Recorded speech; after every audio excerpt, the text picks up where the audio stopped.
नमस्कार मित्रांनो, सरळ सेवा भरती आपण त्या संदर्भात थोडीशी चर्चा करत असतो। काय आहे नेमकी सरळ सेवा भरती? सरळ सेवा भरतीमध्ये कोणती पदे येतात, त्याची तयारी कशी करावी लागते आणि त्यातली जी पदं आहेत त्या पदांसाठी कोणता अभ्यासक्रम असतो, या सगळ्यांचा जो सारांश आहे आजच्या व्हिडिओमध्ये आपल्याला ह्या सगळ्या गोष्टी जाणून घ्यायच्यात।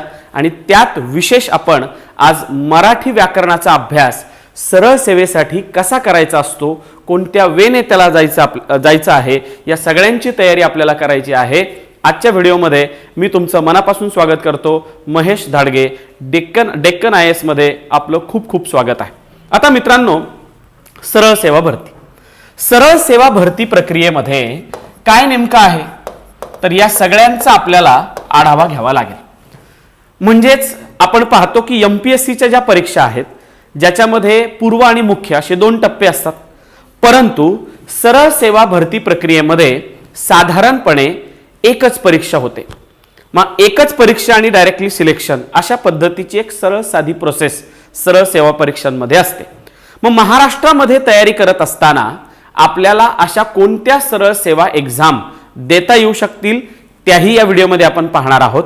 आणि त्याचा अभ्यास करताना काय नेमका आपल्याला अंदाज घ्यावा लागेल, त्यात काही कोणते विषय आहेत, त्याची तयारी कशी करायची आहे, ह्या सगळ्यांची माहिती आज आपण घेणार आहोत। मग आता मित्रांनो, आगामी काळात तुम्हाला माहिती आहे की तलाठी ही एक त्यातली अत्यंत महत्त्वाची जी पद आहे, जी परीक्षा आहे, ती लवकरच येत्या 1-2 महिन्यामध्ये ती सुरू होणार आहे।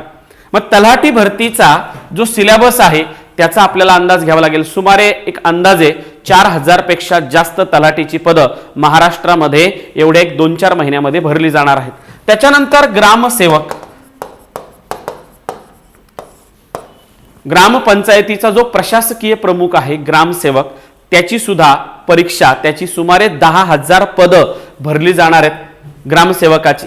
त्याच्यानंतर वनरक्षक, आपण ज्याला फॉरेस्ट गार्ड असं म्हणतो, त्या वनरक्षकाची सुद्धा 9,500च्या वर जागा या शासनाच्या मार्फत भरल्या जाणार आहेत।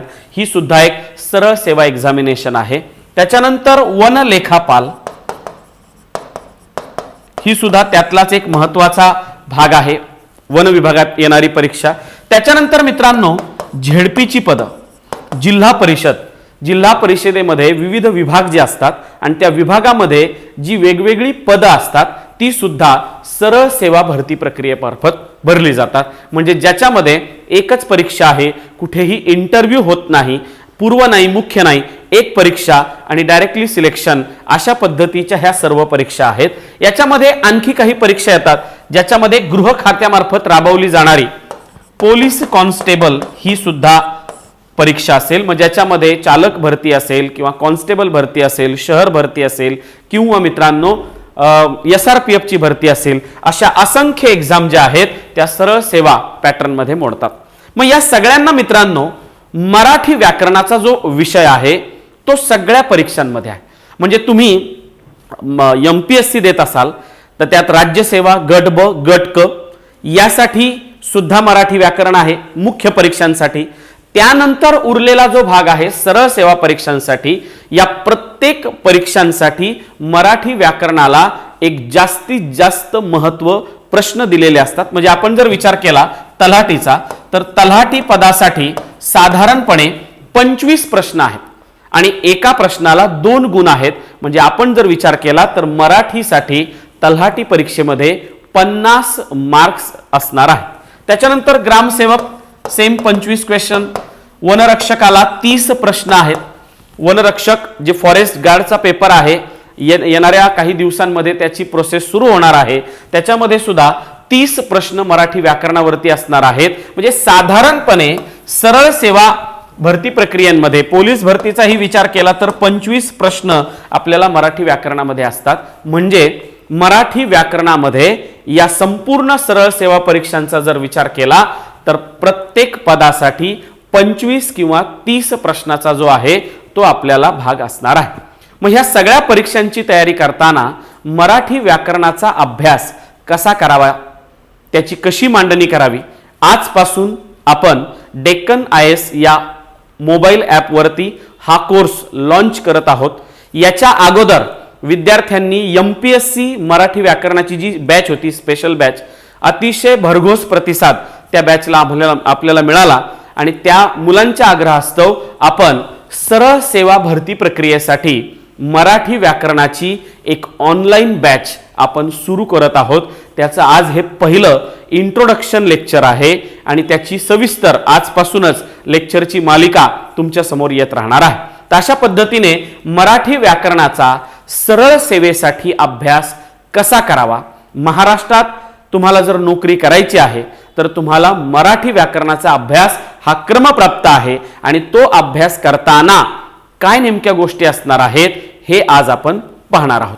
तमाम मित्रांनो, मराठी व्याकरणाचा अभ्यास करताना काय तयारी करावी लागते? सगळ्यात महत्त्वाचं, अभ्यासक्रम अत्यंत महत्त्वाचा आहे.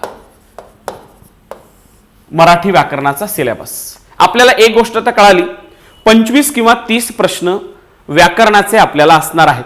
पण मग व्याकरणामध्ये नेमकं काय असणार आहे? शब्दसंग्रह आहे का? शब्दसंग्रहावरती किती वेटेज असणार आहे? या सगळ्यांची आपल्याला शहानिशा करावी लागणार आहे. मराठी व्याकरण, आपण मातृभाषा आहे, महाराष्ट्रात राहणाऱ्या प्रत्येकाची ती मातृभाषा आहे मराठी.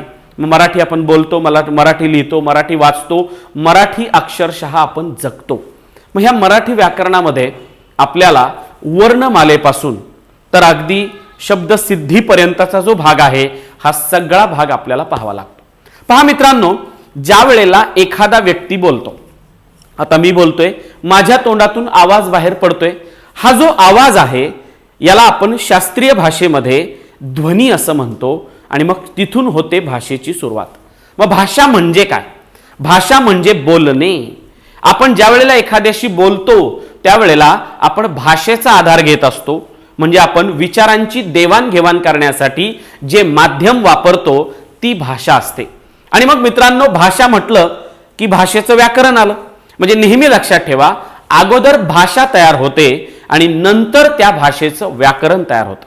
आणि म्हणून आपल्याला व्याकरणाचा अभ्यासक्रमामध्ये कोणते घटक समाविष्ट आहेत याचा अभ्यास करायचा आहे. प्लस ते करताना त्या टॉपिकमध्ये आपण काय पाहणार आहोत, येणाऱ्या ह्या संपूर्ण बॅचमध्ये आपल्याला काय नेमकं शिकायचंय आणि कशा पद्धतीने अभ्यास करायचा हे जाणून घ्यायचं. मित्रांनो, एक लक्षात घ्या की हा जो कोर्स आहे, तुम्ही फक्त व्हिडिओ जरी पाहिलेत, प्रत्येक लेक्चरचे फक्त व्हिडिओ जरी पाहिलेत तरी तुम्हाला पैकीच्या पैकी मार्क्स मिळू शकतात. हे आम्ही MPSCच्या बॅचमधून दाखवून दिले. बऱ्याच मुलांच्या प्रतिक्रिया आम्हाला अशा येतात की फक्त सर व्हिडिओ पाहिले आणि राज्यसेवेचा स्कोर 44 आला, 45 आला किंवा कंबाईनचा स्कोर सुद्धा तेवढाच आला. म्हणजे सांगायचं तात्पर्य एकच आहे, फक्त व्हिडिओ पहा आणि तुम्ही त्याच्यावर फक्त सराव जरी केलात तरी तुम्हाला हा कोर्स किंवा ही मराठी व्याकरणाची सरळ सेवेची जी स्पेशल बॅच आहे ती तुम्हाला तुमच्या ड्रीम पोस्ट पर्यंत नक्कीच घेऊन जाईल. मग आता मित्रांनो, अभ्यासक्रमाकडे येऊयात. अभ्यासक्रमामध्ये पहिला चॅप्टर, एक साधारण मराठी व्याकरणाचा जो सिलेबस असतो, हा सिलेबस मी MPSCच्या बॅचमध्येही त्याबद्दल विस्तृत माहिती दिलेलीच आहे की 3 शब्दांभोवती फिरतो. ते 3 शब्द कोणते अगोदर आपण त्याच्याबद्दल बोलूयात. अगोदर भाषा कशी अस्तित्वात होते, कशी निर्माण होते त्याबद्दल जाणून घेऊयात आणि मग सिलेबसकडे येऊयात. पहा मित्रांनो, सगळ्यात पहिल्यांदा असतो वर्ण. आपल्या तोंडावाटे उच्चारला जाणारा जो मूल ध्वनी आहे तो मूल ध्वनी म्हणजे वर्ण. मग मराठी व्याकरणामध्ये पारंपरिक वर्णमाला होती. दादोबा पांडुरंग तरखडकर किंवा मोरो केशव दामले ह्या सगळ्या व्याकरणकारांनी व्याकरणामध्ये कसे कसे बदल होत गेले आणि मग वर्णमालेमध्ये कसे बदल झाले हे आपल्याला बघावं लागेल. पूर्वीला 48 ची वर्णमाला होती. मग 2009 सालचा महाराष्ट्र शासनाचा जो GR आला, मग त्या GR नुसार मराठी व्याकरणामध्ये किंवा मराठी वर्णमालेमध्ये आणखी काही वर्णांचा समावेश झाला आणि तब्बल आता 52 वर्णांची वर्णमाला आपल्याला सांगता येते. वर्ण, आता ज्या वेळेला आपण बोलतो, तोंडातनं आवाज बाहेर पडतो, आवाजाला आपण वर्ण म्हणतो. पण हा जर वर्ण आहे, हा तुम्ही पकडला आणि जर त्याला आपण चिन्ह दिलं, म्हणजे मूल ध्वनीला दिलेलं जे चिन्ह आहे त्या चिन्हाला आपण अक्षर असं म्हणतो. म्हणजे बघा, वर्ण म्हणजे एक फक्त हे अमूर्त स्वरूप आहे, लक्षात घ्या. वर्ण हा अमूर्त स्वरूप आहे, पण जेव्हा आपण त्याला चिन्ह देतो तेव्हा अक्षराची निर्मिती होते आणि अक्षरांपासून बनतो शब्द आणि शब्दांपासून वाक्य निर्मिती होत असते. हा भाषेच्या मूलभूत संबोधाचा क्रम आहे. म्हणजे भाषा तयार होताना आता एखादा व्यक्ती सहज बोलू लागतो, पण बोलताना काय घडतं तर मूलध्वनी वापरतो. मूलध्वनी म्हणजे वर्ण, वर्णांपासून अक्षर, अक्षरांपासून शब्द आणि शब्दांपासून वाक्य निर्मिती होते आणि या मूलभूत संबोधाच्या प्रोसेसमध्ये मग हा वर्ण शब्द, शब्द आहे आणि वाक्य आहे. ह्या तीन शब्द आपल्यासाठी महत्वाचे आहेत, कारण मराठी व्याकरणाच्या अभ्यासक्रमाची रचना या तीन गोष्टींभोवती फिरते की वर्ण, शब्द म्हटल्यावर काय, शब्दांच्या जाती, शब्दांच्या शक्ती, शब्दांच्या सिद्धी आणि वाक्यावरती सुद्धा वाक्य, वाक्यांचे प्रकार, वाक्य पृथक्करण, वाक्य रूपांतर असा संपूर्ण सिलेबसचा जो डोलारा आहे तो या तीन मुद्द्यांभोवती असणार आहे. मग आता आपल्याला मित्रांनो काय करायचंय तर या तीन भागांना घेऊन सिलेबसची रचना कशी झालेली आहे ते आपण पाहणार आहोत. त्यात प्रत्येक घटकामध्ये आपल्याला काय पाहायचंय ते पाहत पाहत आपण पुढे जाणार आहोत. तर अशा पद्धतीने सिलेबसमध्ये टॉपिक नंबर 1 आहे वर्णविचार. वर्णविचार मराठी व्याकरणामध्ये असणारी वर्णमाला. मग वर्णमालेचाच अभ्यास नाहीये तर वर्णमालेशी संबंधित असे असंख्य जे मुद्दे आहेत ते आपल्याला याच्यामध्ये बघायचे आहेत. स्वर म्हणजे काय, म्हणजे वर्णमालेचं वर्गीकरण केलेलं असेल. स्वरांची संख्या पहिले 12 होते, आता नव्याने 2 वाढलेले आहेत. ॲ आणि अ अशी 14 स्वर असणार आहेत. 2 स्वरादी अम आणि आहा त्यांचाही आपल्याला अभ्यास करावा लागेल. व्यंजन म्हणजे तोंडा वाटे ज्यावेळेस आपण बोलतो त्यावेळेस व्यंजन सुद्धा बाहेर पडतात, पण हे स्वरांमध्ये आणि व्यंजनांमध्ये काय फरक असणार आहे त्या व्यंजनांचा सुद्धा अभ्यास. मराठी व्याकरणामध्ये 34 व्यंजन वर्णमालेमध्ये आहेत. क पासून तर ळ पर्यंत. पुन्हा नवीन आलेले 2 विशेष संयुक्त व्यंजन ज्याला महाराष्ट्र शासनाच्या त्या GR मध्ये स्थान आहे, वर्णमालेमध्ये स्थान आहे, ते 2 विशेष संयुक्त व्यंजन क्ष आणि दुसरा ज्ञ त्यांचाही अभ्यास करावा लागेल. अशी तब्बल वर्णमाला संपूर्ण पाहावी लागेल. परंतु याच्यामध्ये जोडाक्षराची सुद्धा संकल्पना आहे. आता आपण कशाला जोडाक्षर म्हणायचंय, मग आपण जर पाहिलं तर जोडाक्षराची संकल्पना अक्षर जोडणे इतक्या पुरतीच मर्यादित नाहीये, तर त्याच्यात असणारे जे खोलवर पॉइंट आहेत. म्हणजे मुळात जोडाक्षर तयार होताना व्यंजनाचा आधार घ्यावा लागतो. व्यंजन असणार आहे, परत एक व्यंजन असणार आहे आणि त्याच्यामध्ये स्वर मिसळायला पाहिजे. ही खरी जोडाक्षराची संकल्पना होते. म्हणजे आपण सहज म्हणतो पश्चिम. पश्चिम शब्द घेताना श आणि च हे 2 वर्ण जोडले गेले आणि त्याच्यामध्ये शेवटी एक स्वर मिसळला गेला. म्हणजे 2 वर्णांच्या 2 व्यंजनाच्या शेवटी एक स्वर आला म्हणजे जोडाक्षराची निर्मिती झाली. पण काही वेळेला जोडाक्षर आणखी वेगळ्या पद्धतीने सुद्धा लिहिले जातात. ते रफार देऊन लिहिले जाऊ शकतात, पोटात रेग लिहून लिहिले जाऊ शकतात, काक पदाच्या माध्यमातून लिहिले जाऊ शकतात किंवा याही पद्धतीने जोडाक्षर. ह्या र व्यंजनाच्या जोडाक्षर लिहिण्याच्या 4 पद्धती आहेत. तेही आपल्याला वर्णमालेमध्ये अभ्यासायचं. वर्णमालेमध्ये वर्णांचं प्रकार किंवा वर्णांचं जे वर्गीकरण आहे ते उच्चार स्थानानुसार सुद्धा केलेलं आहे. म्हणजे तालव्य वर्ण, कंठ तालव्य वर्ण, दंत तालव्य वर्ण त्या गोष्टींचाही आपल्याला अभ्यास करावा लागेल. आपण सहज म्हणतो बघा क. क म्हटल्यानंतर कंठातनं आवाज आला. आवाजाचे म्हणजे उच्चारण्याचा केंद्रबिंदू हा आपला कंठ असणार आहे आणि म्हणून मित्रांनो क, ख, ग, घ, ग आणि ह हे जी व्यंजन आहेत या सगळ्यांना कंठ वर्णाचा दर्जा आहे. आपल्याला वर्णमालेमध्ये या सगळ्यांचा अभ्यास करावा लागेल. जर तुम्ही मागच्या तलाठी भरती 2019, 2018, 2016, 17 ह्या सगळ्या परीक्षा पाहिल्या तर तुमच्या लक्षात येईल की वर्णमालेवरती आपल्याला 2-3 प्रश्न 100% असतात. मग अगदी प्रत्येक सरळ सेवा परीक्षांसाठी फक्त MPSC आणि सरळ सेवामध्ये काय फरक आहे तर मित्रांनो आपल्याला विचारल्या जाणाऱ्या प्रश्नांची जो स्वरूप आहे ते बहुधा 1 लाइनर आहे. म्हणजे एका ओळीचा जो प्रश्न आहे त्याच्यावरती जास्तीत जास्त भर दिला जातो. परंतु काही आता थोडंसं परीक्षांचं स्वरूप पाहता काही वेगळ्याही प्रकारचे म्हणजे जसं MPSCला असतं विधानात्मक तशाही पद्धतीने आपण काही प्रश्न पाहणार आहोत. म्हणजे ह्या बॅचमध्ये नुसते लेक्चर्स नसतील त्याच्या नोट्स तुम्हाला दिल्या जाणार आहेत. प्रत्येक टॉपिकच्या खाली प्रश्न तुम्हाला सोडवायला दिले जातील. टॉपिक वाईज टेस्ट तुमच्यासाठी असणार आहेत, म्हणजे जेणेकरून तुम्ही तो व्हिडिओ पाहाल, त्याच्या नोट्स वाचाल आणि लगेचच त्याच्यानंतर त्या प्रश्नांवरती तुम्ही काम कराल. म्हणजे एक एक टॉपिक जर तुम्ही असा कंप्लीट केला तर मला असं वाटतंय की तुमचं जे टार्गेट आहे 25 प्रश्नांचं ते आउट ऑफ पैकीच्या पैकी तुम्हाला मार्क्स मिळू शकतील. फक्त व्हिडिओ पहिल्यापासून शेवटपर्यंत व्यवस्थित पाहणं, त्याच्या नोट्स व्यवस्थित वाचणं आणि त्याच्यावर थोडंसं विचार विनिमय करून त्याला रिकॉल करणं हे अत्यंत महत्त्वाचं आहे. वर्णविचार हा पहिला भाग आहे. दुसरा टॉपिक आहे संधी विचार. संधी, खरं तर संधी शब्दाला अपॉर्च्युनिटी असा एक अर्थ आहे. म्हणजे आपण सहज म्हणतो येणारी परीक्षा ही माझ्यासाठी एक शेवटची संधी आहे. तो संधी वेगळा, ती झाली संधी म्हणजे अपॉर्च्युनिटी. पण मराठी व्याकरणामध्ये संधीचा अर्थ सांधणे असा आहे, जोडणे असा आहे. म्हणजे आपण काय करतो, बोलण्याच्या ओघामध्ये दोन वर्ण एकमेकांमध्ये जोडतो, सांधतो. म्हणजे उदाहरणार्थ आपण सहज म्हणतो आज सकाळी 6:40 सूर्योदय झाला का सूर्य उदय झाला.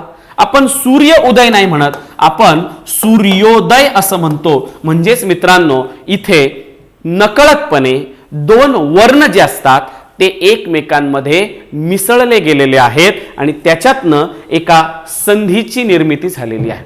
आणि म्हणून दोन वर्णांच्या एकत्र येण्याच्या पद्धतीला संधी असं म्हटलेलं आहे. आणि मग मराठी व्याकरणामध्ये संधी 3 प्रकारची असते. एक आहे स्वरसंधी, दुसरी व्यंजन संधी आणि तिसरी विसर्ग संधी. मग स्वरसंधीमध्ये काय होतं बघा, आता सूर्योदय आहे त्याचा विग्रह करावा लागेल, सूर्य अधिक अस्त, उदय. आणि मग सूर्य मधला काय घ्यावा लागणार, म्हणजे संधीचं एक सूत्र आहे बघा, पहिल्या शब्दातील शेवटचा वर्ण अधिक दुसऱ्या शब्दातील पहिला वर्ण, असे 2 वर्ण. म्हणजे सूर्य मधला इथला अ आणि उदय मधला इथला उ हे दोन्ही स्वर आहेत आणि म्हणून तयार होणारी जे उदाहरण आहे ते स्वर संधीचं आहे. परीक्षेमध्ये विचारलं जाईल सूर्यास्त शब्दाचा विग्रह करा. सूर्यास्त हा कोणत्या संधीचं उदाहरण आहे, म्हणजे तुम्हाला संधीचा शब्द कुठल्या प्रकारातील आहे, त्याची फोड कशी केली जाते आणि त्याच्यात आणखी काही खोलवर गोष्टी आहेत का, त्याचे काही नियम आहेत तेही आपल्याला बघावं लागणार आहेत.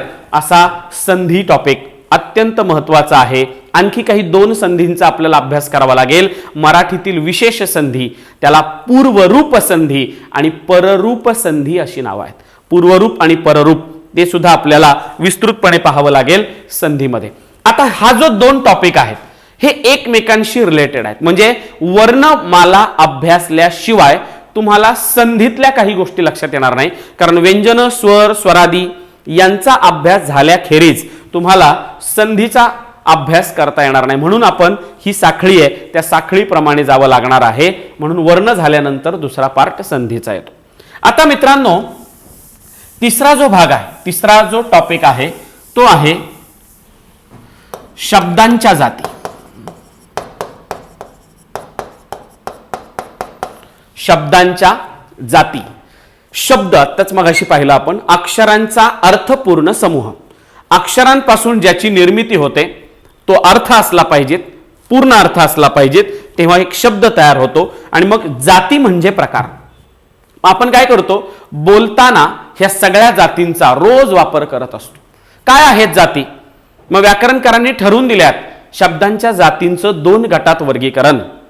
एक विकारी जाती आणि दुसरा अविकारी जाती. विकार म्हणजे बदल.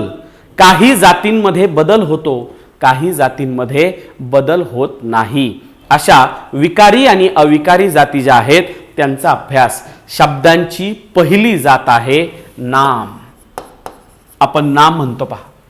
आपल्या प्रत्येकाला डोळ्यांनी ज्या ज्या वस्तू दिसतात त्या वस्तूला ओळखण्यासाठी जे नाव दिलेलं आहे त्याला म्हणायचं नाम. मग ही नामाची संकल्पना एक लक्षात घ्या मित्रांनो, भाषेमध्ये सर्वाधिक संख्या कोणाची असेल तर ती नामाची आहे. जे डोळ्यांना दिसेल, दगड आहे, फूल आहे, झाड आहे, वनस्पती आहे, डोंगर आहे, दरी आहे, टेबल आहे, अनेक आहे, जे डोळ्यांना दिसेल ती प्रत्येक गोष्ट मित्रांनो काय आहे, नाम. मग नामाचा संपूर्ण अभ्यास. आता काही वेळेला आपण काय करतो, एखाद्याशी ज्या वेळेला आपण बोलतो त्यावेळेला समोरच्या व्यक्तीचा आपण नामाचा उल्लेख टाळतो, म्हणजे नाव नाही घेत, पण त्याच्याशी आपण बोलतो, मग आपण नामाऐवजी काही शब्द वापरतो. नामाऐवजी वापरल्या जाणाऱ्या शब्दांना सर्वनाम असं म्हणतात. म्हणजे आपण सहज म्हणतो तू, तुम्ही, आपण, मी, मला, आम्ही. ज्या वेळेला आपण नामाऐवजी शब्द वापरू लागतो ती संकल्पना सर्वनामाकडे गेलेली असते, कारण नामाऐवजी जे शब्द आपण व्यवहारात वापरतो त्याला म्हणायचंय सर्वनाम. ही आहे शब्दाची जात क्रमांक 2. नाम आणि सर्वनामाचा सविस्तर अभ्यास. त्याचे प्रकार आहेत. नामाचे 3 प्रकार आहेत, सर्वनामाचे 6 प्रकार आहेत. त्यांचा अभ्यास करावा लागेल. पण सर्वनाम काय आहे की जे नामाची पुनरावृत्ती होऊ देत नाही. नामाची पुनरावृत्ती टाळण्याचं काम कोण करत असते, तर सर्वनाम करणार आहेत. त्यानंतर तिसरी जात आहे विशेषण.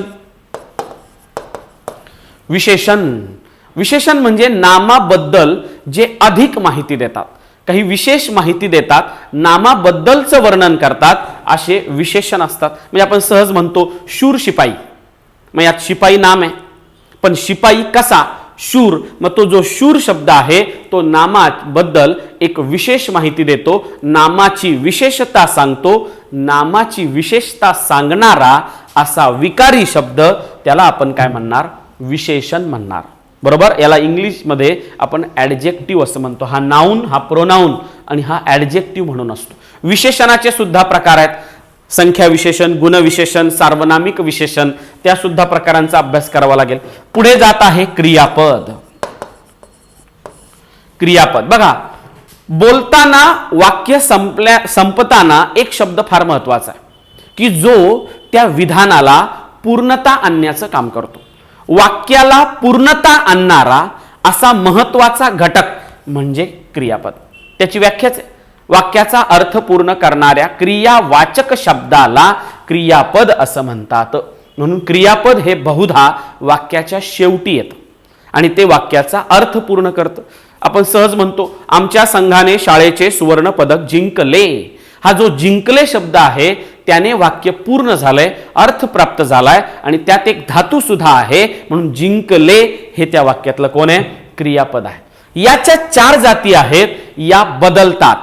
या कशानुसार बदलतात, तर 3 गोष्टी महत्वाच्या आहेत की जे आपले पुढचे टॉपिक सुद्धा आहेत मित्रांनो. पहिला बदल नामामध्ये होतो लिंगानुसार. म्हणून याच्या नंतरचा आपला टॉपिक असणार आहे बघा, लिंग विचार टॉपिक. लिंगानुसार नामामध्ये बदल होतो. दुसरा जो बदल आहे तो वचनानुसार होतो. वचन हा जो पॉइंट आहे, वचनानुसार सुद्धा नामामध्ये बदल होतो, तोही भाग. आणि तिसरा जो बदल आहे तो विभक्तीनुसार होतो, म्हणून विभक्तीचा एक बदल सुद्धा आपल्याला बघावा लागणार आहे. तर ह्या जातींमध्ये विशेषतः नामामध्ये होणारा हा 3 प्रकारचा जो बदल त्याला सविस्तर घटकावाईज आपल्याला बघावं लागणार आहे. या 4 जाती झाल्या. अजून 4 जाती आहेत, त्यांची सुद्धा ओळख आपण करून घेऊयात. नंतरच्या 4 जाती कोणत्या, तर पुढे आहे क्रिया विशेषण अव्यय. क्रिया विशेषण अव्यय, ॲडव्हर्ब असं याला इंग्रजीमध्ये नाव आहे. मग आता क्रिया विशेषण अव्यय म्हणजे काय, तर ते क्रियापदाबद्दल माहिती दिली पाहिजे. लक्षात घ्या, हा इथं विशेषण आहे आणि इथं क्रिया विशेषण आहे. ह्या दोघांमधला फरक थोडा समजून घ्या. विशेषणाचं काम आहे अधिक माहिती देणे, पण कुणाबद्दल, तर हा नामाबद्दल माहिती देतो, नामाबद्दल. आणि क्रिया विशेषण जे आहे ते ह्या क्रियापदाबद्दल ते अधिक माहिती देते. म्हणजे ज्या वेळेला आपण म्हणतो सुंदर फूल, सुंदर फूल किंवा आपण म्हणतो गोड आंबा, तर याच्यात फूल आणि आंबा ही नामं आहेत आणि सुंदर आणि गोड हे शब्द विशेषणाचं म्हणजे नामाबद्दलची विशेषता आहे, म्हणून ते विशेषण आहे. पण ज्या वेळेला आपण म्हणतो तो जलद चालतो, तर इथे जलद शब्द जो आहे तो नामाबद्दल माहिती देत नाही, तो त्याच्या चालण्याबद्दल माहिती देतो, म्हणजे क्रियापदाबद्दल माहिती देतो. आणि क्रियापदाबद्दल जो माहिती देतो तो क्रिया विशेषणाची भूमिका पार पाडतो. म्हणजे एकदा एका सरळ सेवा एक्झामिनेशनला प्रश्न आलाय, तो गटागटा पाणी पितो, या वाक्यातील क्रिया विशेषण ओळखा. मग आता साधी गोष्ट आहे, पाणी पिण्याची क्रिया सुरू आहे, कशी घडतीये? गटा गटा. त्यामुळं गटा गटा हा जो शब्द आहे हा क्रिया विशेषणाचं काम करणार आहे. मग चटकन, पटकन, झरझर, भरभर, सरसर, खचित, मुद्दाम, खचित, खरोखर असे अनेक शब्द आहेत की जे क्रिया विशेषणाचं काम करतील. ह्या दोघांमधला मुद्दा लक्षात घेतलाय की विशेषण नामाबद्दल माहिती देतात आणि क्रिया विशेषण अव्यय क्रियापदाबद्दल माहिती देणार आहे. नामाबद्दल विशेषण आणि क्रियापदाबद्दल क्रिया विशेषण ही आपली 5वी जात. याला ऍडजेक्टिव्ह म्हणतात. विशेषण ऍडजेक्टिव्ह आणि हा ऍडव्हर्ब असणार आहे. पुढची जाते मित्रांनो शब्दयोगी अव्यय. शब्दयोगी अव्यय इंग्रजी व्याकरणामध्ये ही जात प्रेपोझिशन म्हणून ओळखली जाते. शब्द योगी, योगीचा अर्थ आहे एक तर जोडून आलेला किंवा जोडणारा. हा काय करतो? नेहमीच नामाला जोडून आलेला असतो. प्रत्येक वेळेला नामाला किंवा नामासारखं काम करणाऱ्या. आता नामासारखं काम कोण करतं? तर सर्वनाम करते. आणि म्हणून मित्रांनो एकतर नामाला किंवा सर्वनामाला जोडून येणे आणि इतर शब्दांशी असणारा संबंध दाखविणे हे या शब्दयोगी अव्ययाचं काम. म्हणजे उदाहरणार्थ काय की आपण म्हणतो या टोपी खाली दडले काय? टोपी खाली, टोपी नाम आहे आणि खाली हा जो शब्द आहे तो त्या नामाला जोडून आलाय जो की प्रेपोझिशन म्हणजे शब्दयोगी अव्ययाचं काम करतो. झाडावर, घरामागे, शाळेपुढे, मैदानावर असे जे शब्द आहेत वर, खाली, मागे, पुढे, पूर्वी, पर्यंत, समक्ष, साठी, बद्दल, विषयी असे अनेक शब्द आहेत की जे आपण रोज वापरतो आणि जे शब्दयोगी अव्ययाचं काम करतात. ह्या प्रत्येकाला प्रकार आणि उपप्रकार आहेत. ह्या सगळ्यांचा अभ्यास सरळ सेवा एक्झामला सुद्धा आहे. त्यामुळे आपल्याला परीक्षेचा अभ्यास करताना ह्या सगळ्यांबद्दल माहिती घ्यावी लागणार प्लस त्याचे क्वेश्चन नंतर सोडवावे लागणार जेणेकरून जितका जास्त सराव तितके तुमच्यामध्ये ते सुकर होणार आहे. त्यानंतर मित्रांनो पुढची जात आहे उभयान्वयी अव्यय. उभय आणि अन्वय असे दोन शब्द आहेत बघा. उभय म्हणजे दोन आणि अन्वयचा अर्थ आहे जोडणे. आता दोन काय जोडणे? तर लक्षात घ्या मित्रांनो, दोन वाक्य किंवा दोन शब्द यांना जोडणे. म्हणजे आपण सहज म्हणतो विजा चमकू लागल्या आणि पावसाला सुरुवात झाली. विजा चमकू लागल्या हे पहिलं वाक्य आहे, पावसाला सुरुवात झाली हे दुसरं विधान आहे. या दोन विधानांना आणि या शब्दाने जोडले किंवा वने जोडलेला आहे. मग जो दोन विधानांना जोडतो त्याला म्हणायचंय उभयान्वयी अव्यय. म्हणजे उभयान्वयी अव्ययाचं कामच आहे दोन शब्द जोडा किंवा दोन वाक्य जोडा. म्हणजे कधी कधी आपण शब्द सुद्धा जोडतो. आई आणि वडील इथं शब्द जोडलेत, आई किंवा वडील इथं सुद्धा शब्द जोडलेत. म्हणजे ज्या वेळेला आपण शब्द जोडतो तिथं सुद्धा उभयान्वयी अव्यय येऊ शकतं. आणि कधी कधी आपण वाक्यही जोडतो. सकाळ झाली व पक्षी गाऊ लागले तिथं आपण मात्र आता वाक्य जोडलेत. लक्षात घ्या वाक्य जोडणे, वाक्याला जोडण्याचं काम, शब्दांना जोडण्याचं काम कोण करत असेल तर ते उभयान्वयी अव्यय करतंय. इंग्रजी व्याकरणामध्ये हा भाग कंजंक्शन म्हणून ओळखला जातो. कंजंक्शन म्हणजे जॉईंट टू सेंटेन्स, दोन विधानं जोडणे, दोन वाक्याला जोडण्याचं काम उभयान्वयी अव्यय करते. ही 7वी जात आहे. याकडे सुद्धा प्रकार आहेत, तेही डिटेल आपल्याला बघावे लागतील. आणि पुढे केवल प्रयोगी अव्यय.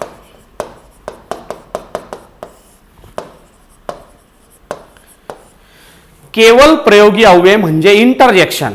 म्हणजे प्रत्येक व्यक्तीच्या मनामध्ये काही भावना असतात आणि त्या भावना अचानकपणे आपण शब्दाच्या माध्यमातून व्यक्त करतो. म्हणजे कधी कधी असं होतं बघा की आपण रस्त्याने चाललोय आणि एखादा अपघात तुमच्या समोर झाला आणि आपल्याला तिथे वाईट वाटतंय. मग आपण म्हणतो अरे रे, मोठा अपघात झाला. हा जो अरे रे शब्द आहे तो तुमच्या मनातली दुःखाची भावना व्यक्त करणारा आहे. हेच काही वेळेला आपल्याला आश्चर्य होतं. आपण म्हणतो अबब, केवढी उंच इमारत ही. अबब हा जो शब्द आहे तो तुमच्या मनातली भावना, कशाची? आश्चर्याची भावना व्यक्त करणारा आहे. काही वेळेला तुम्हाला आनंद होतो. आहा हा जो शब्द आहे तो तुमच्या मनातली आनंदाची भावना व्यक्त करतो. काही वेळेला की समजा तुमच्यावरती तुम्ही एखादी गोष्ट केली नाहीये पण तुमच्यावरती आरोप होतोय, मग तुम्ही म्हणणार छे छे मी तसं केलंच नाही. हा जो छे छे शब्द तुम्ही वापरला तो शब्द हा विरोधासाठी आलेला आहे. तुम्ही सरळ त्याला विरोध करताय, मी हे केलेलं नाहीये. म्हणजे बघा, आनंदाची भावना, दुःखाची भावना, प्रशंसा करण्याची भावना किंवा आश्चर्याची भावना, विरोधाची भावना, अशा 9 प्रकारच्या भावना असतात की ज्या शब्दाच्या माध्यमातून व्यक्त केल्या जातात. याला केवल प्रयोगी अव्यय असं म्हणतात. मित्रांनो, ह्या दोघांना म्हणजे ह्या 4 जातीकडच्या यांना वेगळं करण्याचं कारण काय, तर या 4 जातींमध्ये बदल होतो, लिंग, वचन आणि विभक्तीचा. परंतु या 4 जातींमध्ये तसा कोणताही बदल होत नाही. म्हणजे तुम्ही साधी गोष्ट बघा, एक उभयान्वी अव्यय घ्या आणि या उभयान्वी अव्ययाला कधीच विभक्तीचा प्रत्यय तुम्ही वापरलेला पाहिला नसेल. त्याचं कधी लिंग सांगता येत नाही, त्याचं वचन सांगता येत नाही. म्हणजे ज्याला लिंग, वचन, विभक्ती ह्या 3 संकल्पना या भागामध्ये नसतात, म्हणून तर याचं नाव अव्यय आहे. आणि याला मित्रांनो सव्यय असं म्हणतात. सव्यय म्हणजे बदलासहित, म्हणजे ज्या बदलतात त्या सव्यय म्हणजे विकारी जाती, आणि ज्यांच्यात बदल होत नाही ते मात्र अव्यय म्हणजेच अविकारी जाती. हा खूप महत्वाचा भाग आहे, कारण 25 किंवा 30 प्रश्नांच्या त्या गटात तुम्हाला किमान 4 ते 5 प्रश्न हे शब्दांच्या जातीवरती असणार आहेत. इथं वर्ण विचारावरती 1-2, संधीवर 1-2, पण शब्दांच्या जाती 8 आहेत. एक जातीवर 1 जरी प्रश्न आला तरी 8 प्रश्न होतात. म्हणून मी म्हणलं किमान 5 प्रश्न तुम्हाला शब्दांच्या जातीवरती असतील, तेही खोलामध्ये सुद्धा विचारले जातात. त्यामुळे आपल्याला तयारी करताना सुद्धा त्याच पद्धतीने काम करायचं. तर शब्दांच्या जाती, आता मी म्हणालो तसं शब्दांची जात जर पहिली घेतली नाम, तर नामामध्ये होतो 3 प्रकारचा बदल. पहिला लिंगानुसार, दुसरा वचनानुसार आणि तिसरा विभक्ती या घटकानुसार बदल होतोय. हे 3 बदल म्हणजे 3 घटक सुद्धा आहेत. मग साधी गोष्ट आहे, लिंग. लिंग या शब्दाचा अर्थ चिन्ह असा होतो, खून असा होतो. मग आता एखादं नाम आहे ते पुरुष जातीचं आहे का स्त्री जातीचं आहे का यापैकी कोणत्याच जातीत ते मोडत नाही, हे ज्याच्यावरून आपल्याला समजतं त्याला मित्रांनो लिंग असं म्हटलेलं आहे. आणि म्हणून मराठी भाषेमध्ये लिंग रचना 3 प्रकारची पाहावयाला मिळते: पुल्लिंग, स्त्रीलिंग आणि नपुंसकलिंग. आणि मग त्या अनुषंगाने येणारे प्रश्न, म्हणजे यावरती प्रश्न येताना विरुद्ध लिंगी शब्द ओळखा अशा पद्धतीचा प्रश्न सरळ सेवा परीक्षांना जास्तीत जास्त प्रमाणात येतो. म्हणजे उदाहरणार्थ विद्वान शब्द आहे बघा, विद्वान.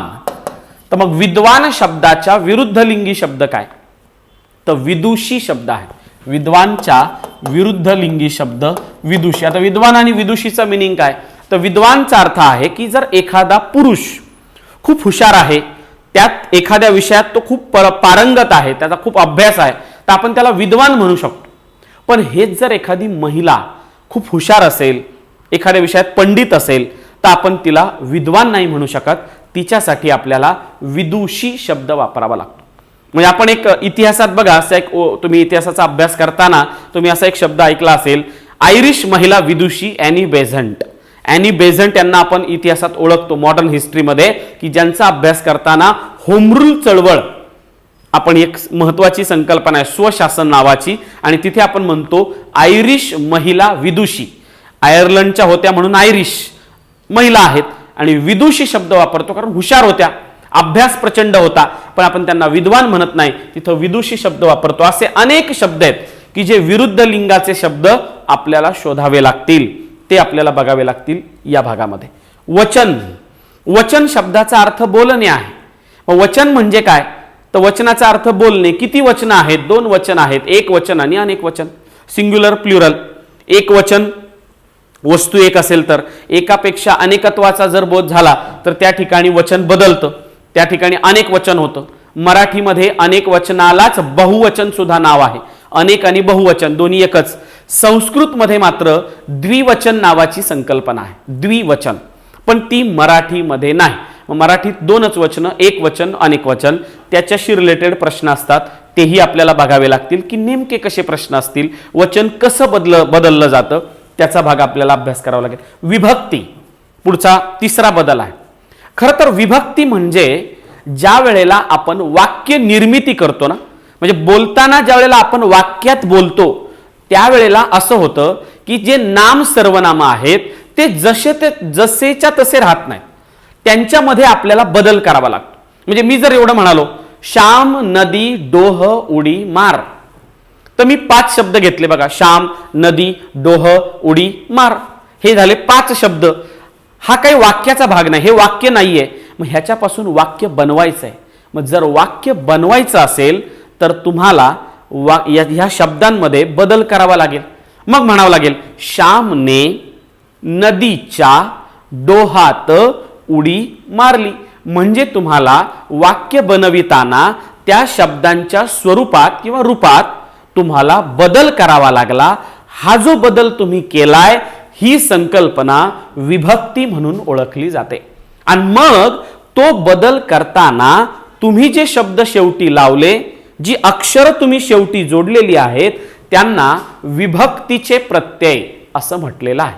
म्हणजे प्रत्यय, हे बघा, प्रत्ययाचा अर्थ होतो शब्दांच्या शेवटी जोडणे, पण त्यात विभक्तीचे प्रत्यय वेगळे आहेत. आणि मग साधारणपणे व्याकरणकारांनी 8 विभक्ती मानलेल्या आहेत, प्रथमापासून तर संबोधनापर्यंत. त्या विभक्तींना वेगवेगळी नावं दिली आहेत, संस्कृत नावं दिली आहेत. खरं तर पहिली विभक्ती दुसरी विभक्ती असं नाहीये. प्रथमा, द्वितीया, तृतीया, चतुर्थी अशी त्यांना नावं दिली आहेत. शेवटचा जो संबंध आहे तिथे हाक मारली जाते आणि हाक मारण्याला संबोधन असं त्यांनी नाव दिलेलं आहे. म्हणजे आपण म्हणतो मुलांनो इकडे लक्ष द्या, बंधूंनो आणि भगिनींनो, हाक मारताना तिथे नोचा जो प्रत्यय आला तो एक विभक्ती आहे, संबोधन विभक्ती. मग त्यावरती सरळ बघा, तलाठी एक्झाम असो, वनरक्षक असो, वनलेखापाल असो किंवा अगदी भूमी अभिलेखच्या कुठल्याही एक्झाम असो, त्यामध्ये आपल्याला काय येणार की प्रश्न येऊन विभक्ती ओळखा, विभक्तीचा प्रत्यय ओळखा, विभक्तीचा कारकार्थ ओळखा किंवा प्रत्यय देऊन विभक्ती ओळखायला विचारतील. असंख्य वेगवेगळे, पण वन लाइनर्स पॅटर्न मध्ये आपल्याला याच्यावरती काम करावं लागणार आहे. म्हणून मी म्हणालो नुसता व्हिडिओ जरी पाहिला तरी तुमची ती संकल्पना क्लिअर होणार आहे. तर हे झाले पहिले 6 घटक आहेत. अजून पुढे सिलेबस मध्ये काय काय आहे ते बघायचे आपल्याला.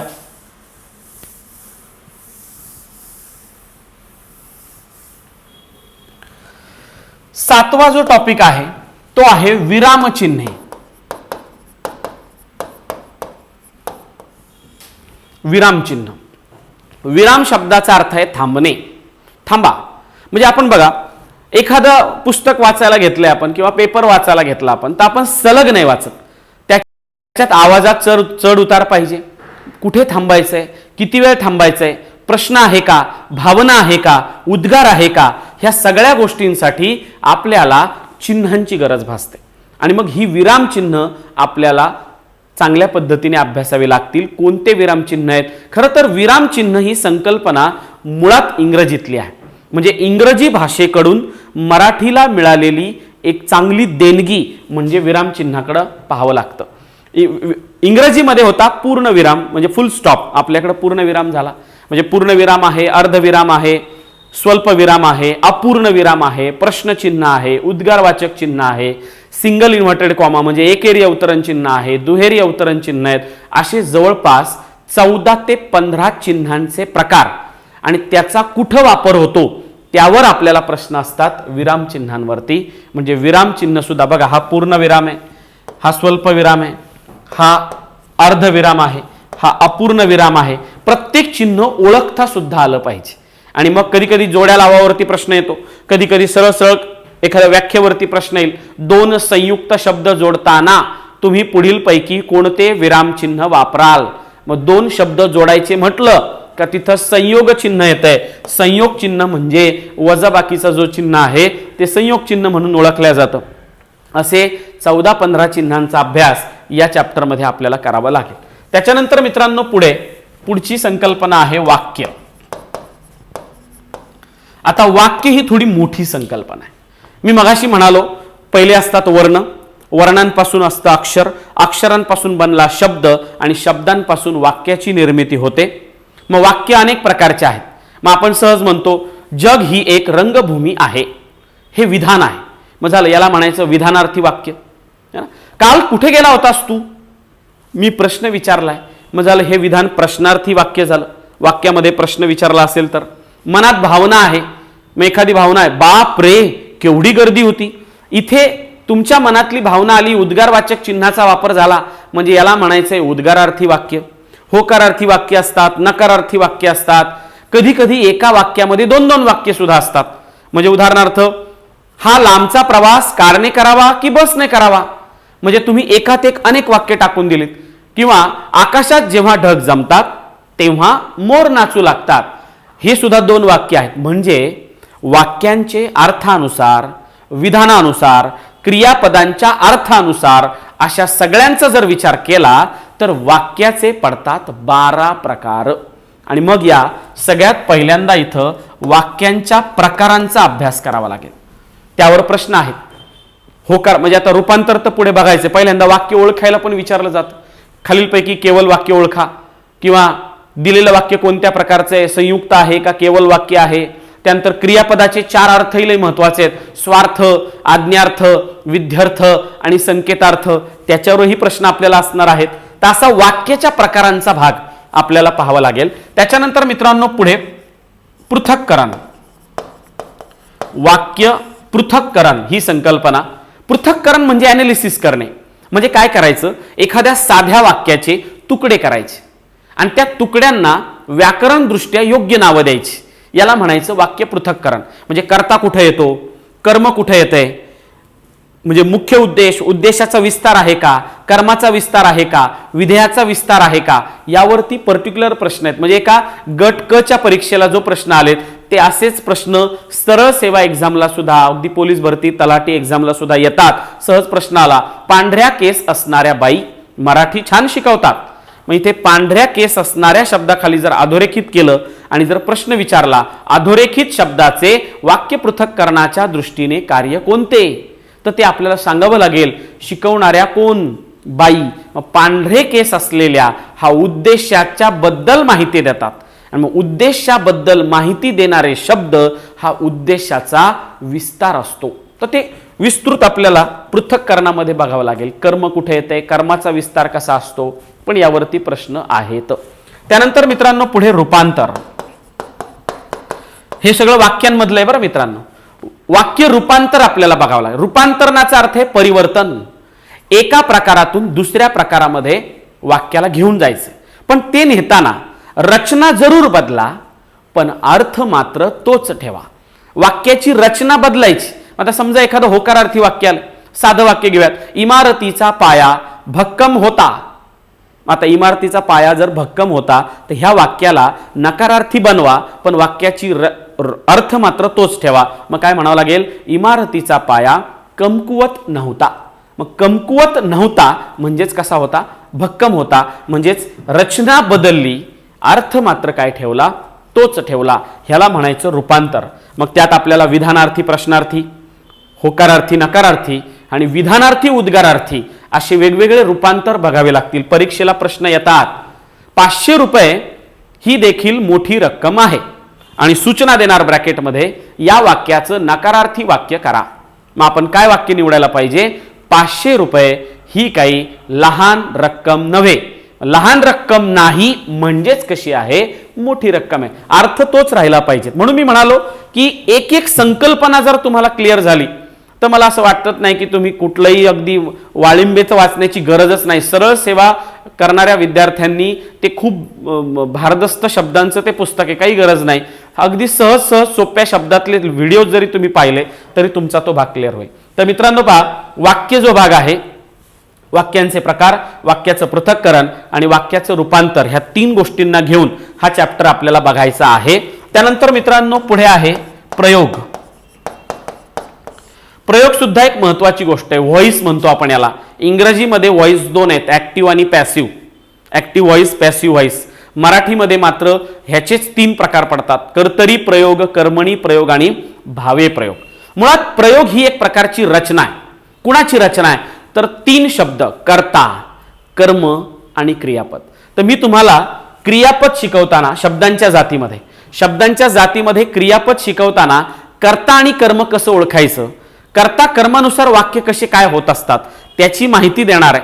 असे शिकवणारे की त्यामध्ये कर्ता तुमचा, वाक्य पडलं की कर्ता असो, कर्म असो, प्रत्यक्ष कर्म असो, अप्रत्यक्ष कर्म असो, काही पण असो, तो भाग क्लिअर झाला पाहिजे. कारण कर्ता आणि कर्म जर तुम्हाला कळला तर 100% तुम्हाला प्रयोगाची संकल्पना क्लिअर करणार आहे. म्हणून लक्षात घ्या. आणि प्रयोगाचा अभ्यास करताना थोडा बहुत विभक्तीचाही आपल्याला वापर करावा लागतो. म्हणून ह्याची एक साखळी आहे मित्रांनो सिलेबसची. ह्या गोष्टी झाल्याखेरीज तुम्हाला प्रयोगाकडे येता येणार नाहीये. म्हणून हे लेक्चर्स अगोदर होतील आणि मग त्यानुसार आपल्याला पुढे जावं लागणार. पण प्रयोग कर्तरी कर्मणी भावे असा एक चार्ट असणार की त्या चार्टनुसार तुम्ही आरामात ओळखणार की हा प्रयोग कोणता. म्हणजे अगदी सोपं असतं बघा. कर्तरीमध्ये कर्त्याला प्रत्यय नसतो, कर्मणीमध्ये कर्माला प्रत्यय नसतो आणि दोघांना प्रत्यय लागला तर तो भावे प्रयोग असतो. आता हे मी सहज जे बोलते पण ह्या संकल्पना काय आहेत ते आपल्यासाठी एकदम खोलवर जावं लागणार आहे. त्याच्या ट्रिक्स आहेत, ट्रिक्सच्या माध्यमातून ती बाब आपण सहज पाहायची. त्यानंतर 10वा टॉपिक आहे समास. इथे मित्रांना पाठांतर सुद्धा लागतं. संकल्पना तर माहिती लागतेच पण पाठांतर पण पाहिजे. समास काय प्रक्रिया आहे तर समास म्हणजे मित्रांनो शब्दांचं एकत्रीकरण. म्हणजे बघा इथे वर्ण जोडले होते संधीमध्ये. सूर्य अधिक उदय, सूर्योदय झाला होता, शब्द संधी जोडली गेली होती. इथं मात्र तसं होत नाही. इथे काय होतं तर अनेक शब्द नाही वापरायचे, त्या सगळ्या शब्दांना एकत्र करा आणि त्यांच्यापासून एकच शब्दाची निर्मिती करा. म्हणजे आपण सहज म्हणतो पुरण भरून केलेली पोळी. एवढं सलग वापरायची काही गरज नाहीये. मग आपण सगळेच जण एवढ्या शब्दापासून एकच शब्द बनवतो, पुरणपोळी. म्हणजे मधली पद आपण गाळून घेतली. ज्या वेळेला आपण शब्दांचं एकत्रीकरण करतो, शब्दांच्या एकत्रीकरणाला समास असं म्हणतात. आणि मग समासाचे 4 प्रकार पडतात. अव्ययी भाव समास, तत्पुरुष समास, द्वंद्व समास आणि बहुव्रीही समास. समास सुद्धा अशा पद्धतीने शिकायचेत की त्याची संकल्पना आणि उदाहरणं ह्या सगळ्या गोष्टी क्लिअर झाल्या. प्रश्न आला की अव्ययी भाव समासाचं उदाहरण ओळखा की क्लिअर असलं पाहिजेत की पहिलं पद तिथं उपसर्ग असतं. उपसर्ग असणारा जो समास आहे तो अव्ययी भाव समास असतो. म्हणजे उदाहरण बघा, आ जन्म, आमरण. तर या 2 उदाहरणांमध्ये बघा हा जो आ आहे हा उपसर्ग आहे आणि उपसर्गामुळे शब्दाला अर्थ प्राप्त होतो. जन्म आणि मरण या शब्दाला स्वतःचा अर्थ जरूर आहे पण आमुळे त्याला एक विशेष अर्थ प्राप्त झाला. म्हणजे आपण सहज म्हणतो तो अजन्म बहिरा आहे. म्हणजे कसा, जन्मापासून त्याने आमरण उपोषण केले. आमरण म्हणजे मरेपर्यंत. म्हणजे ह्या आमुळे शब्दाला अर्थ प्राप्त झाला. हा अव्ययी भाव समासाचं उदाहरण आहे. काही समास असे की जिथं दोन्ही पदांना महत्व लागत नाही, तिसऱ्याच पदाची निर्मिती होते, त्याला म्हणायचं मित्रांनो बहुव्रीही समास. म्हणजे उदाहरणार्थ बघा, वक्रतुंड बद्दल बोलूयात आपण. वक्रतुंड 2 पद आहेत पण याचा विग्रह करायची मेथड अशी आहे, वक्र आहे तुंड ज्याचे असा तो. मग असा कोण आहे तर असा गणपती आहे आणि म्हणून गणपती हे एक 3रं पद तयार झालं. किंवा निळा आहे कंठ ज्याचा असा तो, निळकंठ 3रं पद तयार होणारा जो समास त्याचं नाव बहुव्रीही समास. त्यामुळे समासाचे सुद्धा 4 प्रकार, प्रत्येकाचे उपप्रकार, त्यावर असणारे प्रश्न, शब्द, त्याचे विग्रह, ह्या सगळ्यांचा अभ्यास समासामध्ये होईल. अत्यंत महत्वाचा हा टॉपिक आहे. मुलांच्या प्रतिक्रिया येताना मला नेहमी म्हणतात मुलं की सर समासाबद्दल काय करावं, समासाचा अभ्यास कसा करावा. तर पाठांतर आणि संकल्पना आणि त्याला थोडंसं रिकॉल करत राहणं फार महत्वाचं आहे. कारण कालांतराने समासाचे एक्झाम्पल विसरले जातात, मग त्यामुळे पुन्हा ते वाचावे लागतात. पण आपण काही ट्रिक्सच्या माध्यमातून ते कसं लक्षात ठेवायचंय, कशा पद्धतीने त्याचा अभ्यास करायचा आहे हे आपण पाहणार आहोत. त्यानंतर मित्रांनो 11वा चॅप्टर आहे भाषेचे अलंकार.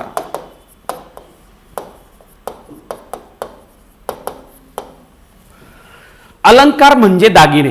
प्रत्येक स्त्री, प्रत्येक पुरुष, प्रत्येक लहान मुलगा मुलगी असेल, आपल्याला दागिने वापरण्याची प्रत्येकाला सवय आहे. मग आपण दागिने का वापरतो तर माणसाच्या शरीराचं सौंदर्य वाढलं पाहिजे. मग जी गोष्ट माणसाची आहे तीच गोष्ट भाषेची देखील आहे. म्हणजे आपण काय करतो, एखादी भाषा म्हणजे आपली मराठी घेऊयात, आपली मराठी अधिक प्रभावी, अधिक सौंदर्य तिचं वाढावं म्हणून आपण त्या भाषेच्या शब्दरचनेमध्ये बदल करतो. म्हणून मित्रांनो, भाषेच्या शब्दरचनेत आपण जेव्हा बदल करतो तेव्हाच आपण अलंकाराचा वापर करतो. म्हणजे भाषेला ज्यांच्यामुळे सौंदर्य प्राप्त होतं, भाषेच्या अशा सर्व गुणधर्मांना भाषेचे अलंकार असं म्हणतात. अलंकाराचे मुख्य प्रकार किती, इतका सुद्धा साधा क्वेश्चन परीक्षेला येतो. तर त्याचे दोन प्रकार पडतात, एक अर्थालंकार आणि दुसरा शब्दालंकार. मग शब्दालंकारामध्ये फक्त शब्द महत्वाचे आहेत, त्यामध्ये अर्थ महत्वाचा नाहीये. म्हणजे यमक अलंकार असेल, अनुप्रास अलंकार असेल किंवा श्लेष अलंकार असेल, हे फक्त शब्दालंकार आहेत. म्हणजे अनुप्रास मध्ये बघा, अनुप्रास अलंकाराचं एक उदाहरण सांगतो तुम्हाला. अनुप्रास अलंकारामध्ये फक्त एकच अक्षर रिपीट होतं. अक्षरांची पुनरावृत्ती ज्या वेळेला होते त्यावेळेला अनुप्रास अलंकाराची निर्मिती होते. म्हणजे मनमोहिनी तुझा मोहक मोहरा मनातून माझ्या मावळेना, तिथे म या अक्षराची पुनरावृत्ती झाली. तलाठी 2018-19 अनेक वेळा प्रश्न येऊन गेलाय, बालिश बहु बायकांत बडबडला, तिथे ब या अक्षराची पुनरावृत्ती झाली आहे. मग अक्षरांची पुनरावृत्ती होऊन जो अलंकार निर्माण होतो त्याचं नाव अनुप्रास. असे अनेक अलंकार आहेत. अर्थालंकारामध्ये उपमा, उत्प्रेक्षा, रूपक, अनन्वय, व्यतिरेक, अतिशयोक्ती अलंकार आहे. वाजवीपेक्षा संकल्पना फुगवून सांगितली जाते. एखादी गोष्ट असते छोटी, खूप फुगवून सांगितली जाते, अतिशयोक्ती अलंकार होतो. म्हणजे आपण दमडीच्या तेलाचं उदाहरण म्हणतो. दमडीचं तेल आणलं, सासूबाईंचं न्हाणं झालं, भाऊजींची दाढी झाली, मामाजींची शेंडी झाली, उरलं तेल झाकून ठेवलं, लांडोरीचा पाय लागला, वेशीपर्यंत ओघळ गेला, त्याच्यात उंट वाहून गेला. म्हणजे दमडीच्या तेलात कितीतरी गोष्टी उरकण्याचा प्रयत्न केलाय. ही अशक्य गोष्ट आहे, असं होऊ शकत नाही. म्हणजे ज्या वेळेला अशक्यप्राय गोष्टींचं वर्णन येतं तो सुद्धा एक अलंकार आहे. अलंकारासाठी माझ्याकडे काही ट्रिक्स किंवा अशा पद्धतीने अलंकाराचं काम करायचंय की अलंकार फक्त संकल्पना, मी प्रत्येक वेळेला एक राऊंड मध्ये संकल्पना देईल, एक वर्तुळ छोटंसं, त्या वर्तुळातली ती कन्सेप्ट केली का तुमचा अलंकाराचा पार्ट क्लिअर झाला म्हणून समजा. एक एक अलंकार म्हणजे नुसतं एवढं पाहिलं ना, अतिशयोक्ती की वाजवीपेक्षा फुगवून सांगणे. अनन्वय अलंकार म्हटलं की स्वतःशीच तुलना करणे. उपमा अलंकार म्हटलं की उपमेय आणि उपमान ह्या दोघांमधला सारखेपणा व्यक्त होणे. एकाच उदाहरणाला घेऊन आपण त्या सगळ्या गोष्टींना पुढे घेऊन जाणं. म्हणजे उदाहरणं वेगवेगळी घेणारच आहोत, पण एक उदाहरणानुसार ती संकल्पना कशी बदलत जाते त्याचाही आपल्याला अभ्यास करावा लागणार आहे. हा अलंकाराचा भाग आहे. नंबर 2, 12 पुढचा काळ म्हणजे टेन्स. इंग्रजी व्याकरणाचा अभ्यास करताना बहुतांश शिक्षक टेन्स पासून त्या सिलेबसला सुरुवात करतात. काळ मराठीमध्ये काही गरज नाही. आपण रोज मराठी बोलतो, खातो मराठी, पितो मराठी, सगळीकडे मराठी मराठी मराठी आहे. आणि म्हणून मराठीमध्ये वाक्य निर्मिती करणं फार अवघड नाही.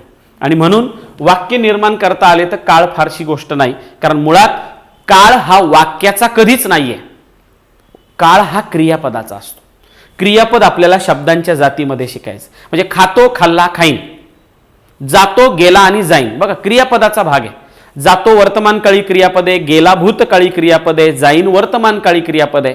म्हणजे आपल्याला क्रियापदाचाच काळ ओळखायचा आहे.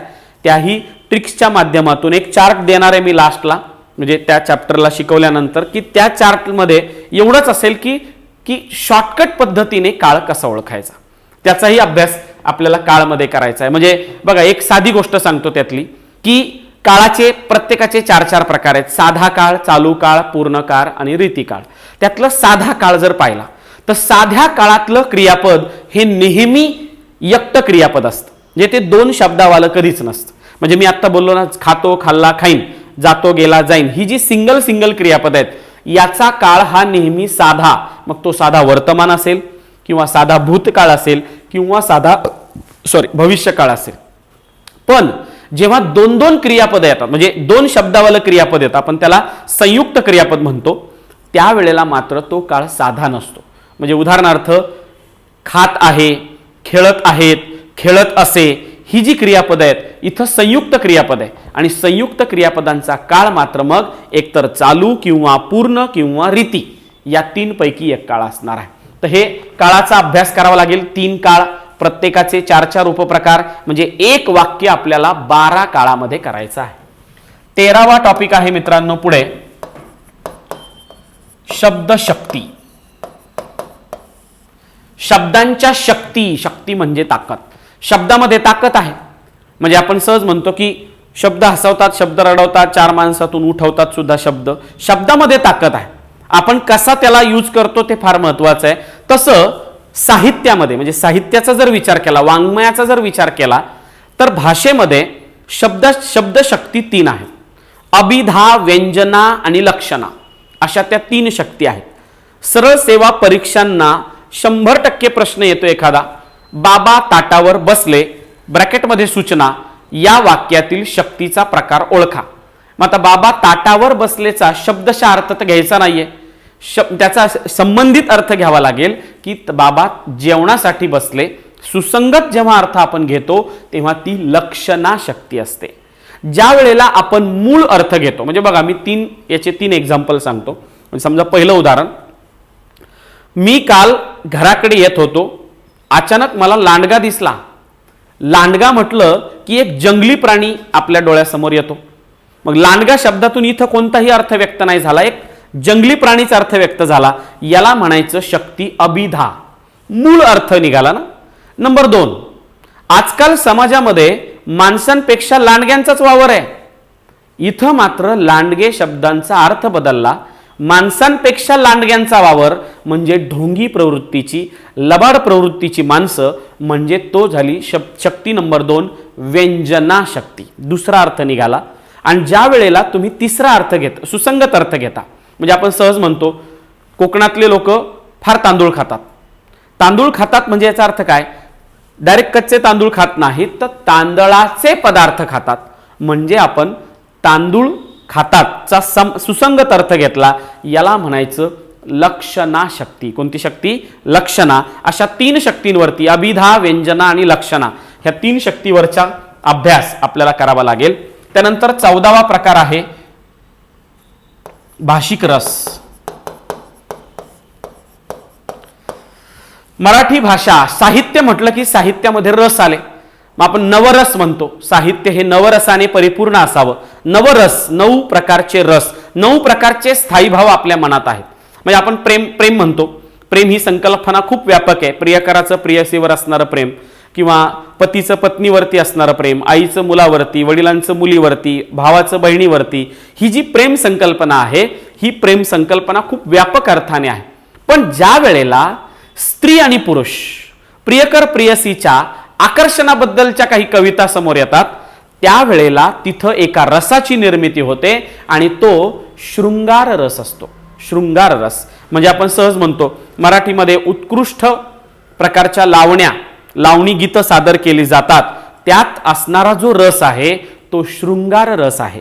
म्हणजे डोळे हे जुलमी गडे रोखुनी मज पाहू नका, किंवा झाल्या तिन्ही सांजा करून शृंगार साजा, वाट पाहते मी ग येणार साजन माझा. अशा प्रकारची जी जुनी गाणी आहेत किंवा जी गीतं आहेत, ज्यामध्ये स्त्री आणि पुरुषाच्या आकर्षणाबद्दलचं वर्णन आहे, तिथं रसाची निर्मिती झाली. तो पहिला रस सांगितला मी, शृंगार रस. असे 9 रस आहेत.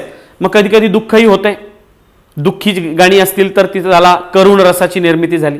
कधी कधी किळसवानं वर्णन असेल तर तिथं मित्रांनो बिभत्स रसाची निर्मिती होते. आपण कधी कधी पोवाडे ऐकतो. छत्रपती संभाजी महाराज, शिवाजी महाराजांचे, मावळ्यांचे आपण पोवाडे ऐकतो. त्या पोवाड्यांमध्ये जो रस असतो तो वीर रस असतो, कारण उत्साह संचारतो ना. म्हणजे असे मनात काही भावना असतील तर त्याच्यानुसार रसाची निर्मिती होते. भाषिक रस 9. परीक्षेला त्याच्यावरही क्वेश्चन आहेत. कधी कधी सिच्युएशन येईल किंवा कधी कधी डायरेक्टली वाक्य येतं. त्या वाक्यामध्ये कोणता रस निर्माण होईल ते आपल्याला विचारलं जातं. आणि 15वा जो भाग आहे मित्रांनो, तो शब्दसिद्धीचा आहे. शब्दसिद्धी म्हणजे शब्द कसे तयार होतात. म्हणजे आपण म्हणतो तत्सम शब्द, तद्भव शब्द, देशी शब्द आणि परभाषीय शब्द. म्हणजे आपली मुळात भाषा जी आहे ती संस्कृत, प्राकृत आणि अपभ्रंश याच्यापासून निर्माण झालेली आहे.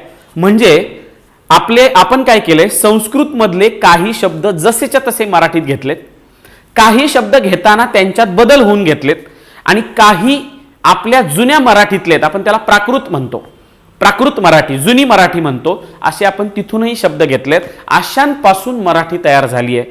आणि काहींना इतिहास कारणीभूत आहे. म्हणजे आपण इतिहासात पाहतो की 1498 साली वास्को द गामा भारतात आला आणि नंतर 1510 मध्ये त्याने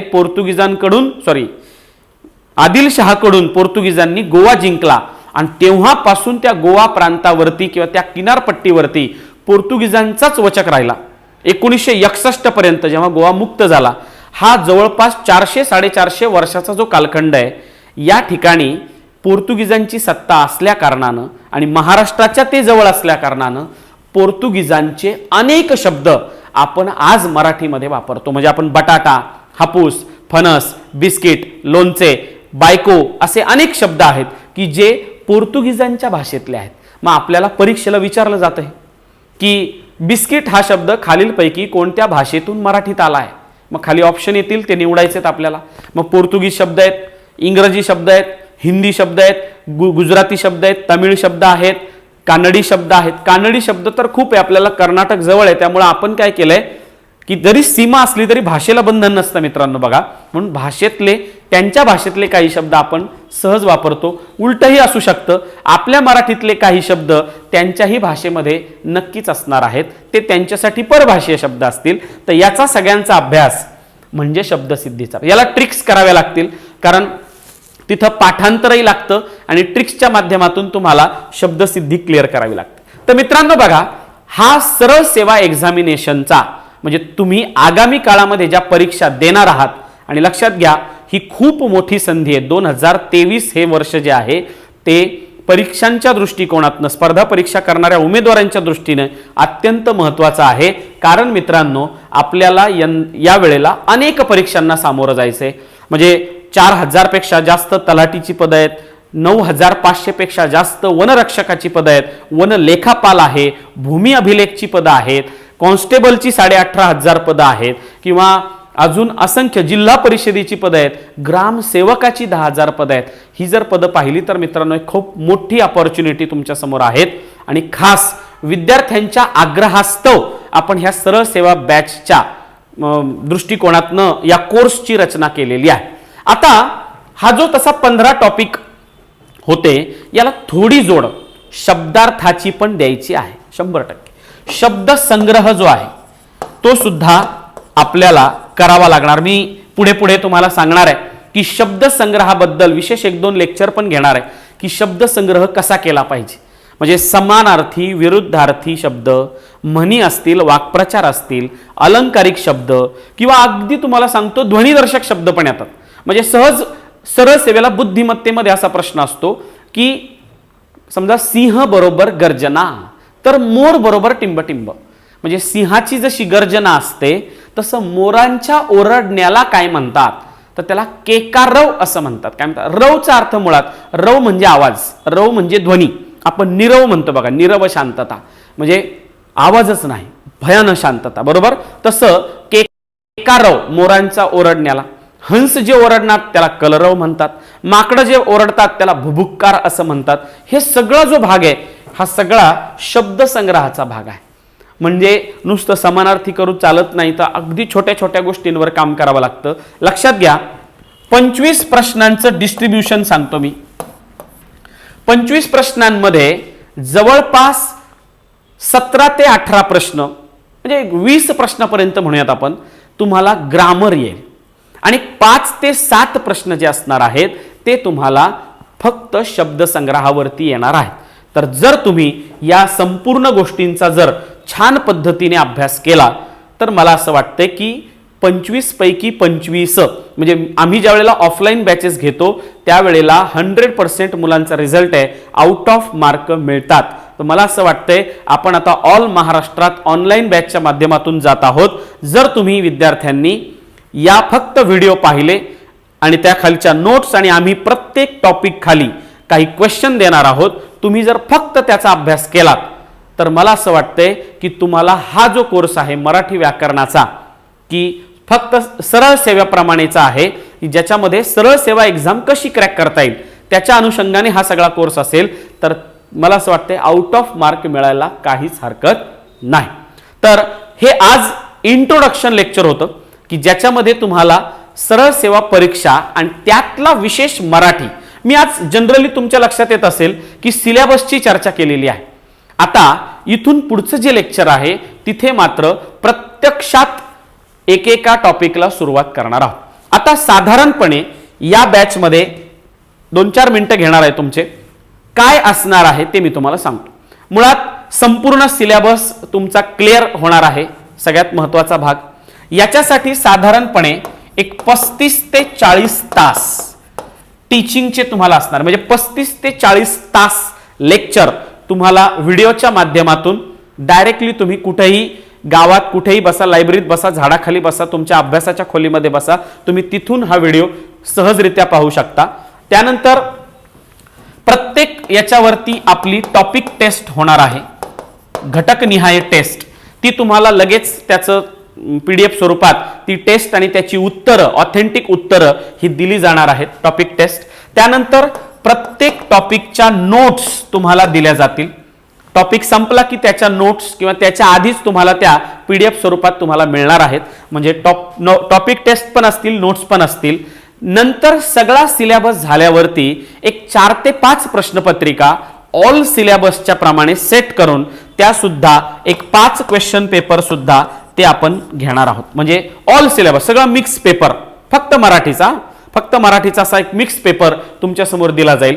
आता एक लक्षात घ्या, म्हणजे साधारण टाइम मॅनेजमेंट करताना सांगतो मी, म्हणजे जशी बॅच पुढे जाईल तसं तर मी तुम्हाला सांगणार आहे, पण अवघ्या म्हणजे एक साधारण सरळ सेवा भरतीचा जो पेपर असतो तो 25 प्रश्न सोडवताना 12 ते 15 मिनिट खूप झाले, आणि त्यासाठी कशा पद्धतीने तयारी करायची हेच इथून पुढच्या संपूर्ण कोर्समध्ये आम्ही तुम्हाला सांगणार आहोत। तर पहा, 30 ते 40 तासाचे टीचिंगचे तास असतील, टॉपिक टेस्ट, नोट्स, काही क्वेश्चन्स पेपर, असा सगळा जो माहिती आहे ही सगळा कोर्स तुम्हाला एक इथून पुढच्या याच्यापासून सुरू केला जाणार आहे। आजचं हे त्यातलं पहिलं लेक्चर, पण हे इंट्रोडक्शन लेक्चर होतं। याच पद्धतीने गणिताचे सुद्धा काही बॅचेस चालू होणार आहेत, त्याच्याबद्दल तुम्हाला माहिती मिळेलच, पण या कोर्ससाठीची मला असं वाटतंय फक्त 999 रुपये फी ही तुम्हाला असणार आहे। ऑनलाईन पे तुम्हाला सगळं करायचं आहे। डेक्कन IASचं ॲप तुम्ही डाउनलोड करावं आणि त्या ॲपवरती तुम्हाला सगळी आणखी विस्तृत माहिती मिळेलच। आपण आता याच्या दुसऱ्या लेक्चरमध्ये प्रत्यक्ष सिलेबसला घेऊन भेटणार आहोत। आता आपण आजच्या व्हिडिओमध्ये इथेच थांबूयात। धन्यवाद।